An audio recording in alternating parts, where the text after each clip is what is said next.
నమస్కారం. ఘంటారావానికి స్వాగతం. ముందుగా ప్రధానాంశాలు. కాకినాడ సీపోర్టులో జేసీ రాహుల్ మీనా ఆకస్మిక తనిఖీలు. అక్రమ బియ్యం ఆరోపణల వేళ చర్చనీయాంశంగా సోదాలు.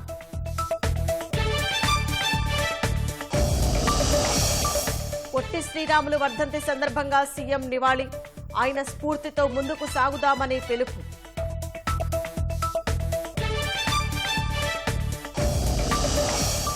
పునర్విభజనతో దక్షిణాది రాష్ట్రాలకు అన్యాయం. సమాఖ్య వ్యవస్థ సమతౌల్యానికి మంచిది కాదన్న ఎంపీ లావు.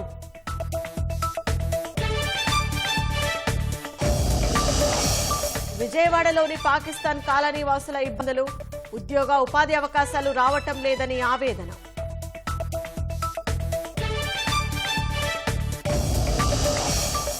సిరియాలో పరిస్థితులపై వివిధ దేశాల చర్చ. శాంతి స్థాపన, రాజకీయ పరివర్తనకు పిలుపు.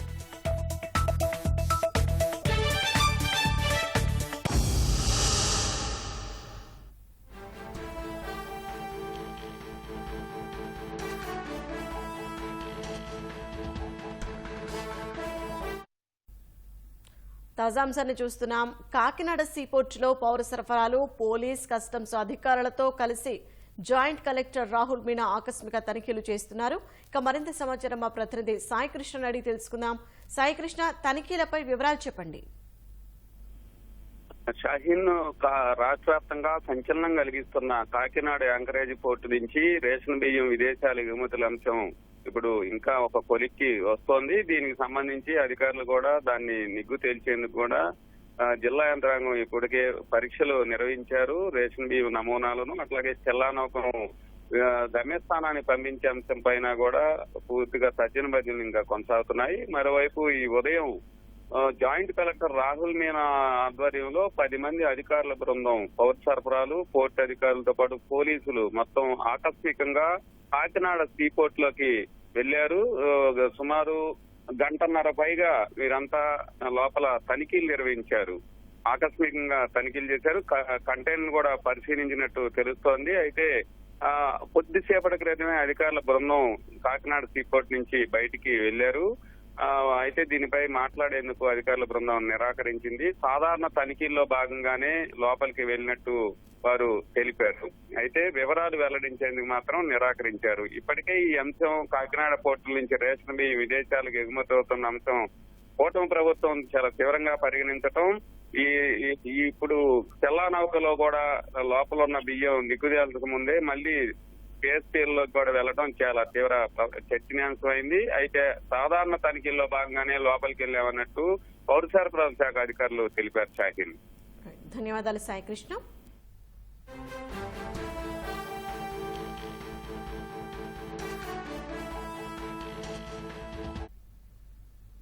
అమరజీవి పొట్టి శ్రీరాములు 72వ వర్ధంతి సందర్భంగా ఆ మహనీయుడికి ముఖ్యమంత్రి చంద్రబాబు ఘన నివాళి అర్పించారు. ఉమ్మడి మద్రాసు రాష్ట్రం నుంచి తెలుగువారికి ప్రత్యేక రాష్ట్రం ఇవ్వాలని ఆయన సాగించిన మహత్తర పోరాటం మరువలేనిదని గుర్తు చేసుకున్నారు. తెలుగువారి ప్రతిష్ట కోసం ప్రాణత్యాగం చేసి అమరుడైన ఆయన కీర్తి ఆచంద్ర తార్కారం నిలుస్తుందనడంలో సందేహం లేదని తేల్చెప్పారు. త్యాగమూర్తుల జీవితాలను ఆదర్శంగా తీసుకోవాలని, వారు చూపిన బాటలో నడవాలని సూచించారు. త్యాగధనుడైన పొట్టి శ్రీరాములు స్ఫూర్తితో ప్రతి తెలుగువాడు ముందుకు సాగాలని చంద్రబాబు పిలుపునిచ్చారు. సర్దార్ వల్లభాయ్ పటేల్ వర్ధంతి సందర్భంగా ఆయనకి కూడా చంద్రబాబు నివాళి అర్పించారు. దేశ ప్రయోజనాల విషయంలో ఎవరైనా సరే ఏ పరిస్థితులకు లొంగకుండా ఉక్కు సంకల్పంతో ముందుకెళ్లాలని మార్గదర్శనం చేసిన గొప్ప నాయకుడని ముఖ్యమంత్రి గుర్తు చేసుకున్నారు. భారత జాతి సమగ్రతను కాపాడేందుకు మనందరం ఒక్కటిగా కృషి చేయడమే పటేల్ వర్ధంతి సందర్భంగా ఆ మహనీయుడికి మనమిచ్చే అసలైన నివాళి అని పిలుపునిచ్చారు. ప్రభుత్వం నుంచి చిన్న తప్పు జరిగినా సరిదిద్దుకోవడానికి తాము ఎల్లప్పుడూ సిద్ధమని విద్యా, ఐటీ శాఖ మంత్రి నారా లోకేష్ స్పష్టం చేశారు. కానీ పనిగట్టుకుని ఫేక్ ప్రచారం చేస్తే తాట తీస్తామని హెచ్చరించారు. ఇతర రాష్ట్రాలకు చెందిన వీడియో సోషల్ మీడియాలో పోస్ట్ చేసి ఏపీలో రోడ్డు మీద పైసలు వసూలంటూ వైసీపీ పెట్టిన పోస్టుకు లోకేష్ ఘాటుగా స్పందించారు. ఇందుకే ప్రజలు ఫేక్ జగన్ అంటున్నారని విమర్శించారు. ప్రజలు చీకొట్టినా జగన్కు బుద్ధి ఏమాత్రం మారకపోవడం బాధాకరమన్నారు. కేంద్ర ప్రభుత్వం భవిష్యత్తులో చేపట్టబోయే లోక్సభ నియోజకవర్గాల పునర్విభజనలో దక్షిణాది రాష్ట్రాలకు న్యాయం చేయాలని తెలుగుదేశం పార్టీ పార్లమెంటరీ నాయకుడు లావు శ్రీకృష్ణదేవరాయలు డిమాండ్ చేశారు. 75 రాజ్యాంగ మహిమాన్విత ప్రస్థానం అన్న అంశంపై లోక్సభలో శనివారం కొనసాగిన చర్చలో ఆయన టీడీపీ తరపున తన వాణి వినిపించారు. Out of the 4 states, UP, Bihar, Rajasthan and MP, they have 169 seats, sir. They will go, as per the calculation right now with the population census, it will go to 324, sir. That is the increase of 155 seats, sir. Whereas Andhra, Telangana, Tamil Nadu, Kerala, Karnataka, 5 of us put together, it will go only from 129 to 164. That is only a raise of 35 seats, sir. Whereas they get 155 seats, sir. Southern Indian states will get 35 seats. So this will not be helpful in the federalism, sir. So I request, like how we do it for the finances, where the states are doing bad financially, it is given benefits, sir.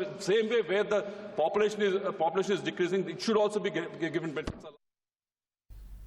Mangalagiri AIIMS పాలక మండలి సభ్యులుగా MP Kesineni Sivanath, Vallabhaneni Balashowry ఎన్నికయ్యారు.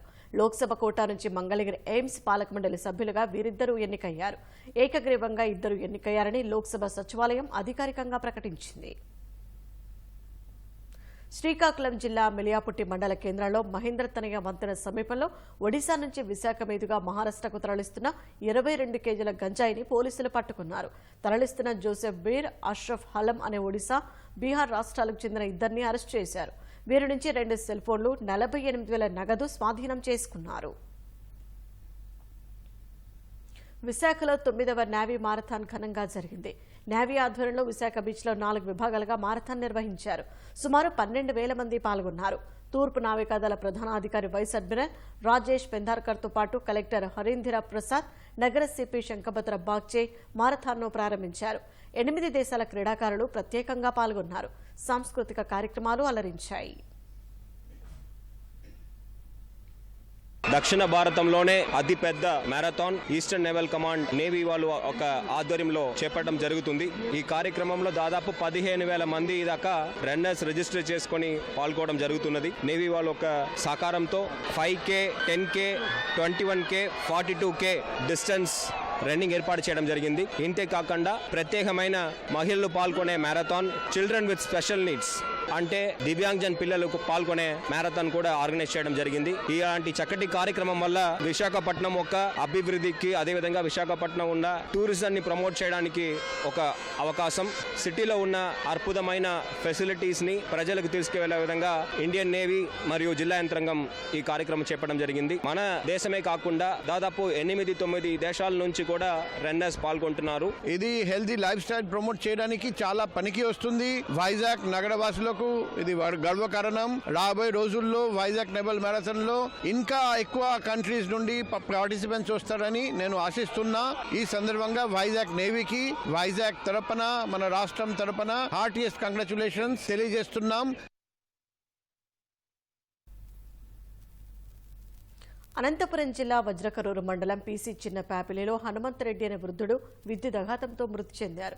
ఇంటి మిద్దెపై నుంచి కిందకు దిగుతున్న సమయంలో విద్యుత్ తీగలు తగలడంతో హనుమంతరెడ్డి అక్కడికక్కడే మృతి చెందారు. శవ పరీక్ష నిమిత్తం మృతదేహాన్ని ఉరవకొండ ప్రభుత్వ ఆసుపత్రికి తరలించారు. ఘటనపై పోలీసులు కేసు నమోదు చేసుకుని దర్యాప్తు చేపట్టారు. పాకిస్తాన్ పేరు వినగానే దాయాది దేశమని గుర్తొస్తుంది.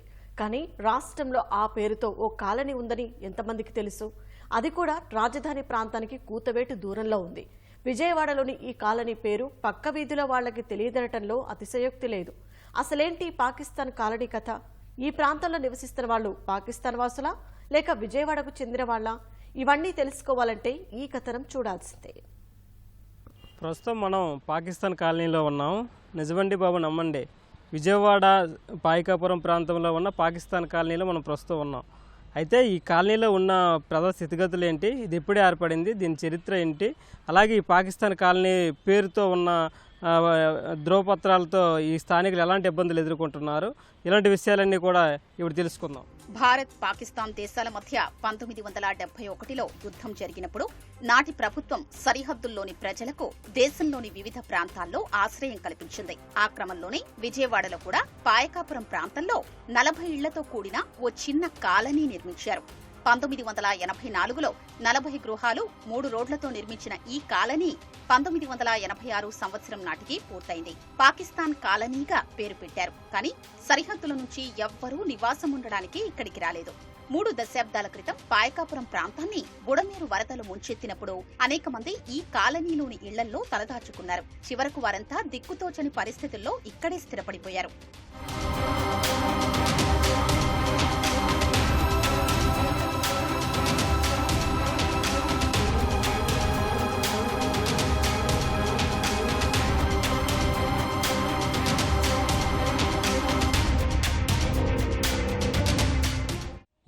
ఇన్ని సంవత్సరాల కాలంలో కొంత డెవలప్ అయింది, కానీ ఇప్పుడు కూడా కొన్ని సమస్యలతో వాళ్ళు సతమతం అవుతూ ఉన్నారు. పట్టాల సమస్య కీలకమైంది.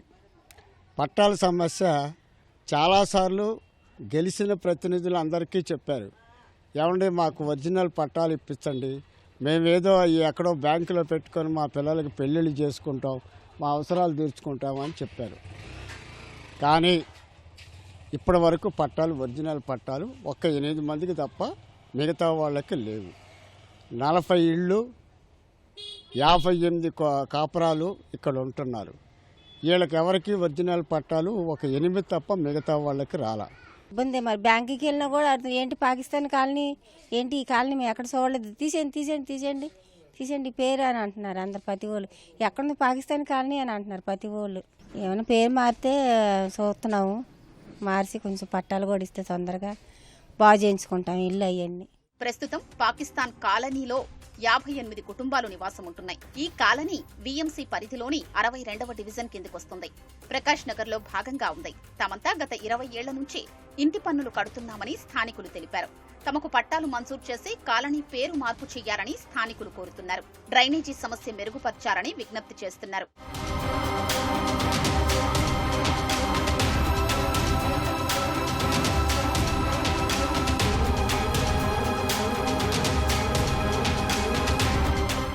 వెళ్ళామనుకోండి, బయటికి వెళ్తామండి, బయటికి వెళ్తే పాకిస్తాన్ కాలనీ అంట, ఎక్కడంటే ఎక్కడ అని అడుగుతున్నారు, తెలియదు కదా అని.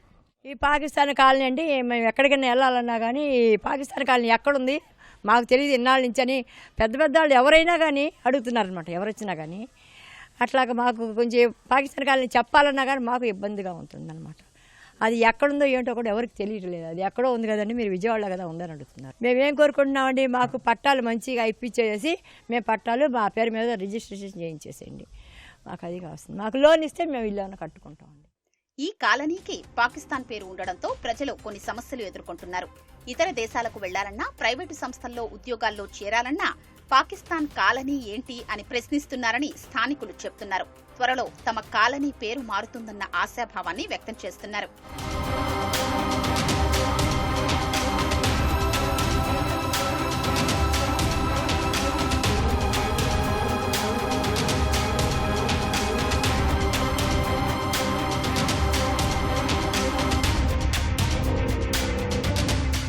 ఇప్పుడు మళ్ళీ బోండమ్మ గారు 205 జీవో ప్రకారం గజానికి 100 రూపాయలు కడితే పౌర పట్టా, రిజిస్ట్రేషన్ పట్టాలు ఇస్తామని మొన్నే పంపించారు. ఇప్పుడు ఇక పట్టాలు కోసం చూస్తున్నాం. ఆఫీసులు వాళ్ళే వస్తారంట, దానికోసం చూస్తున్నాం.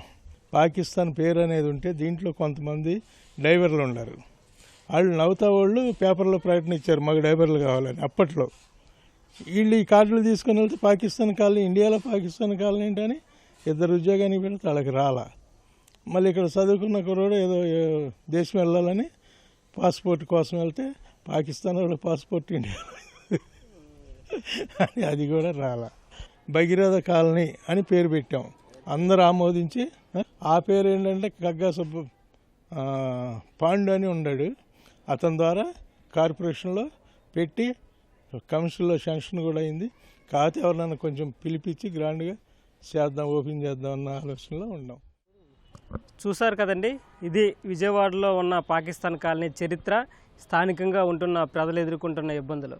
ఎప్పుడో వరదల సమయంలో ఈ ప్రాంతానికి వచ్చి స్థిరపడిన వాళ్ళు విజయవాడ నగరంకి చెందిన వాళ్ళే ఈ ప్రాంతంలో ఉన్నారు. అయితే మౌలిక వసతుల కల్పనలో కొంచెం ఇబ్బందులు ఎదుర్కొంటున్నామని చెప్పి స్థానికులు చెబుతున్నారు. అదేవిధంగా ప్రభుత్వం ఇక్కడ ఉన్న స్థానికులందరికీ కూడా ఇళ్ల పట్టాలు ఇచ్చి తమను ఆదుకుంటే తాము సొంతంగా ఇల్లు నిర్మించుకునేదానికి అవకాశం లభిస్తుందని చెప్పేసి ఆశాభావం వ్యక్తం చేస్తున్నారు. కెమెరామెన్ స్వామితో కనకారావు, ఈటీవీ న్యూస్, విజయవాడ నుంచి. లోక్సభలో ఒకే దేశం ఒకే ఎన్నికకు సంబంధించిన బిల్లులను రేపు ప్రవేశపెట్టడం లేదని సంబంధిత వర్గాలు తెలిపాయి. ఆర్థిక వ్యవహారాలు పూర్తయ్యే వరకు లోక్సభలో ఒక దేశం ఒకే ఎన్నికల బిల్లులను ప్రవేశపెట్టడాన్ని ప్రభుత్వం వాయిదా వేసినట్లు పేర్కొన్నాయి. గ్రాంట్ల కోసం సోమవారం లిస్టు చేసిన సప్లిమెంటరీ డిమాండ్లను ఆమోదించిన తర్వాత వచ్చే వారం రాజ్యాంగం 129వ సవరణ బిల్లుతో పాటు కేంద్రపాలిత ప్రాంతాల సవరణ బిల్లులను ప్రవేశపెట్టనున్నట్లు సమాచారం. ఈ మేరకు లోక్సభ సెక్రటేరియట్ జారీ చేసిన సవరించిన జాబితాలో ఈ 2 బిల్లులను తొలగించారు. పార్లమెంట్ శీతాకాల సమావేశాలు డిసెంబర్ 20తో ముగియనున్నాయి. అంతలోపే బిల్లులను ఆమోదింప చేసుకోవాలని కేంద్రం భావిస్తోంది. లోక్సభ స్పీకర్ అనుమతితో సప్లిమెంటరీ లిస్ట్ ఆఫ్ బిజినెస్ ద్వారా ప్రభుత్వం ఎప్పుడైనా శాసనసభ ఎజెండాను చివరి నిమిషంలో కూడా పార్లమెంటుకు తీసుకొచ్చే అవకాశం ఉంటుంది. బీహార్ పబ్లిక్ సర్వీస్ కమిషన్ ప్రశ్నాపత్రాల లీక్ వ్యవహారంలో ఆ రాష్ట్ర సీఎం నితీష్ కుమార్ కు మిత్రపక్షాల నుంచి ఒత్తిడి ఎదురవుతోంది. పేపర్ లీక్లను నిరసిస్తూ పట్నాలోని ఒక పరీక్షా కేంద్రం వద్ద నిరసన తెలుపుతున్న అభ్యర్థుల ఒకరిని జిల్లా మెజిస్ట్రేట్ కొట్టడంతో ప్రభుత్వంపై విమర్శలు వెల్లువెత్తుతున్నాయి. ఈ ఘటనను ఎన్డీఏ మిత్రపక్షం లోక్ జనశక్తి నేత కేంద్ర మంత్రి చిరాగ్ పాస్వాన్ ఖండించారు. చెంపదెబ్బ ఘటనను తప్పుగా పేర్కొన్న ఆయన తమ పార్టీ ఆ తరహా చర్యను ఎప్పటికీ క్షమించదని స్పష్టం చేశారు. బీహార్లో పేరుకు తగ్గ ప్రభుత్వం లేకుండా పోయిందని, అభ్యర్థులను చేతులతో లాఠీలతో కొడతారని ఆర్జేడీ నేత తేజస్వి యాదవ్ విమర్శించారు. అయినా ముఖ్యమంత్రి నితీష్ కుమార్ నోటి నుంచి ఒక్క మాట కూడా రావడం లేదని దుయ్యబట్టారు. బీహార్ పబ్లిక్ సర్వీస్ కమిషన్ ఇటీవల ఒక పరీక్ష నిర్వహించింది. పట్నాలోని బాపు పరీక్షా పరిసరలో కొందరు అభ్యర్థులు పరీక్షా హాల్లోకి ప్రశ్నాపత్రాలను తీసుకురావడానికి ముందే వాటి సీల్ తొలగించి ఉందని ఆరోపించడంతో వివాదం తలెత్తింది. పలువురు పరీక్షను బహిష్కరించి ఆందోళన చేపట్టారు. ఈ క్రమంలోనే ఓ వ్యక్తిని పట్టా మెజిస్ట్రేట్ కొట్టడంతో వివాదాస్పదమైంది.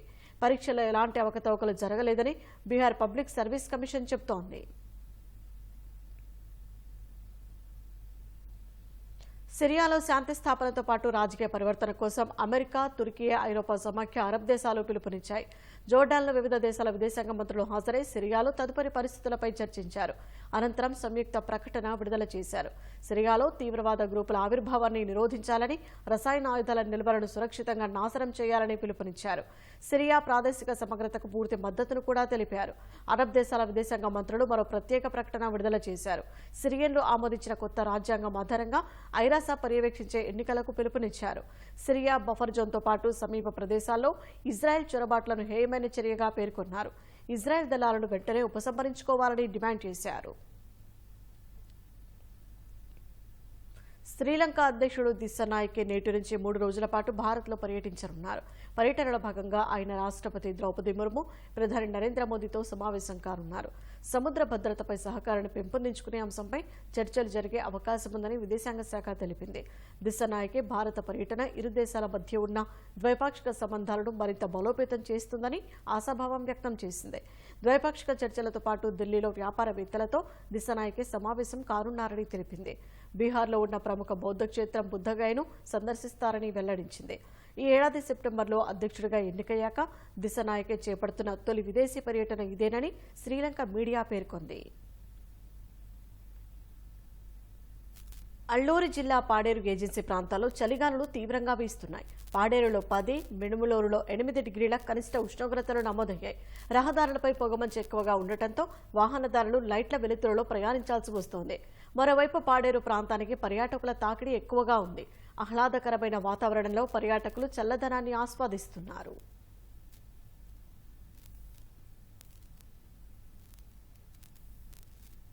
చాలా తీవ్రతగా ఉంది. మేము గ్లౌజులు, స్వెటర్లు వేసుకొస్తే గానీ బయటికి రావడానికి కష్టంగా ఉంది. సీజన్ లో మాకు చాలా ఎక్కువగా ఉంటుంది. ఆడవాళ్ళు గాని, పిల్లలు గాని అసలు బయటికి రావాలంటేనే ఇబ్బందిగా ఉంది. మంచు చాలా ఎక్కువగా ఉంది. చాలా బాగుంది. ఇక్కడికి వచ్చాకే తెలిసింది ఇంత ఆహ్లాదంగా ఉంటదని. నేను చాలా ఎక్కువ వణికిస్తుంది. ఇంత మంచు, ఇంత చలి నేను ఎప్పుడూ చూడలేదు. ఇదే ఫస్ట్ టైం. బచ్చలమల్లి చిత్రంతో నరేష్ మరో హిట్ కొడతాడని సినీ నటుడు నాని అన్నారు. అల్లరి నరేష్ నటించిన బచ్చలమల్లి ట్రైలర్ను నాని విడుదల చేశారు. సుబ్బు దర్శకత్వంలో హాస్య మూవీస్ పతాకంపై చిత్రం డిసెంబర్ 20 ప్రేక్షకుల ముందుకు రాబోతుందన్నారు. అల్లరి నరేష్ను మాస్ లుక్ లో చూడటం ఆనందంగా ఉందని నాని అన్నారు.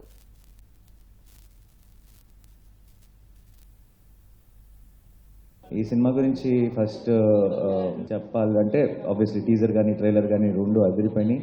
అండ్ సినిమా మీద చాలా ఎక్స్పెక్టేషన్ ఉంది. చాలా రోజుల తర్వాత ఐ థింక్ డెఫినెట్గా నరేష్ హిట్ కొడతాడు అన్న ఒక నమ్మకం ఆడియన్స్లో కూడా వచ్చేసింది. And that's a very very good sign. ప్రతి డైరెక్టర్కి కూడా తనేంటి, తన స్ట్రెంగ్త్ ఏంటి అని తెలుసుకోవడానికి కొంత టైం పడుతుంది కొంతమంది ఫిల్మ్ మేకర్స్కి.